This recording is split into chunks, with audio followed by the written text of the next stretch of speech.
When I was in 6th grade, I came to school one day, and none of my Catholic friends were there.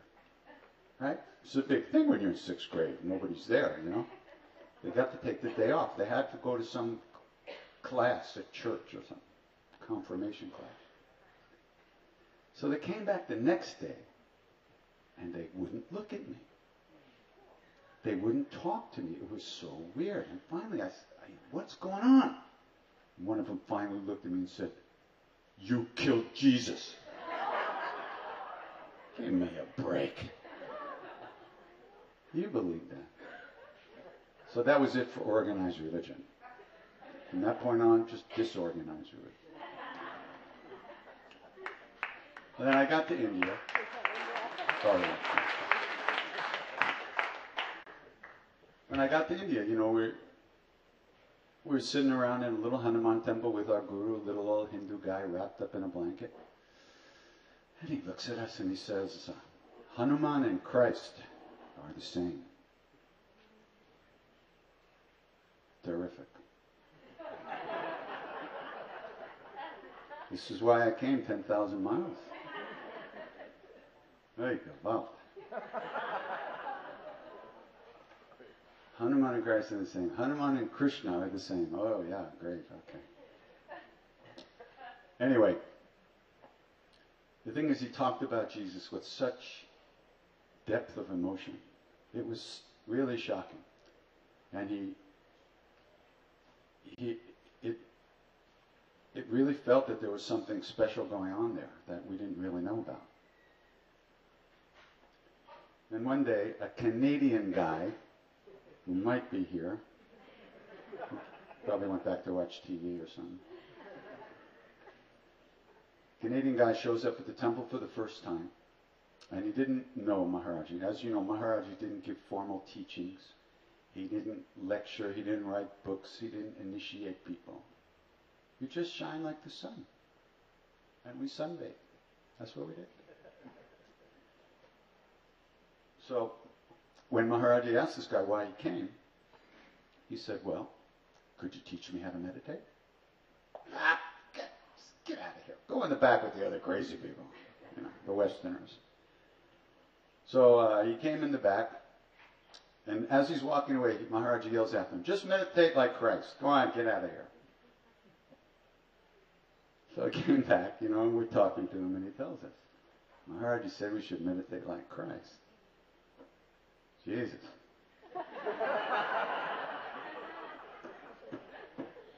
But then we thought about it, you know, and really, if he said it, then he knew. Right? Now, I would like to learn how to meditate, like, since he didn't tell us anything else, we're always trying to get him to give us some practice to do. And he'd always find a way to tell us the real truth and not without a practice. Like we say, "Maharaj-ji, how do we find God?" We figured he'd tell us. He seemed to know. He seemed to like us. He said, "Feed people." He said, "Serve people. Serve people." You know, wait a minute. What about, you know, yoga, meditation, all that stuff? So we thought, maybe we'll ask him again. So, Baba, really, how do you find God? And he said, "Feed people." So you can see why he didn't bother to teach. Nobody could understand what the hell he was talking about. We all wanted him to tell us to watch our forehead or our breath or stand on one toe for 3,000 years or something, you know. But it was too simple. Too simple. So anyway, we decided that when he came back, next time we sat with him, we'd ask him how Jesus meditated. So we were sitting with him, and Ramdas said to him, "Baba, you said we should meditate like Christ. How did he meditate?" Now, you know, the Maharaj-ji was never quiet. In 3 years there, I saw him sit still maybe twice. He was talking to 20 people at one time, barking the orders to the people who were running the temple, throwing fruit in all directions, picking this one's nose, banging this one on the head. Everything was going on, total insanity all the time, but quiet and still, almost never. But now, when we asked him how Jesus meditated, it seemed as if he was about to say something, but he just stopped.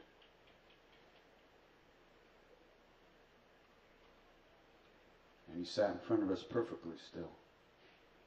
And I tell you, it felt like the whole universe stopped.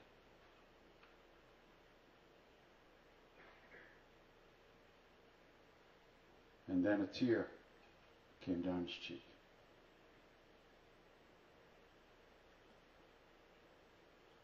He opened his eyes and he said he lost himself in love.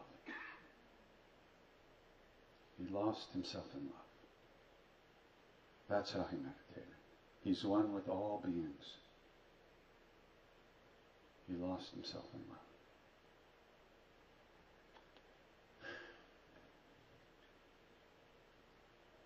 I was really disappointed.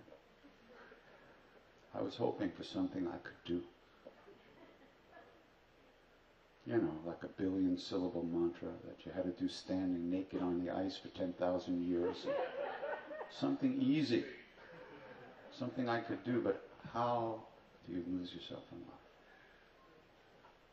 If there was one reason that I went to India in the first place, it was to find that love. To find that love. But how do you lose yourself in that love? How does that happen? You can't make it happen.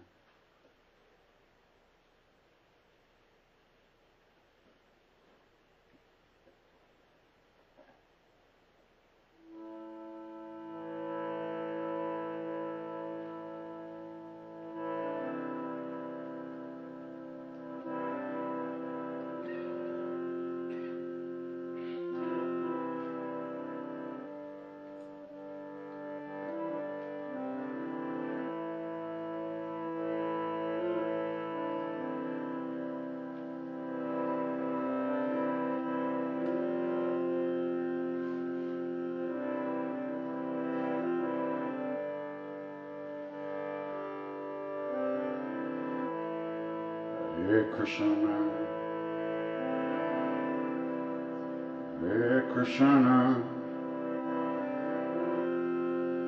Krishna Krishna, Hare Hare,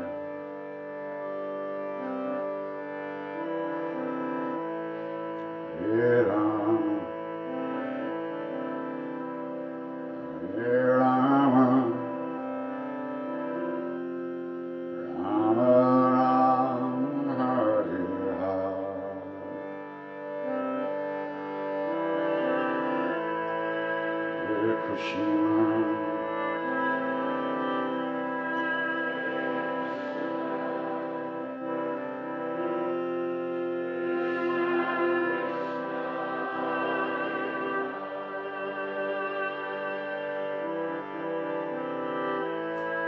Hare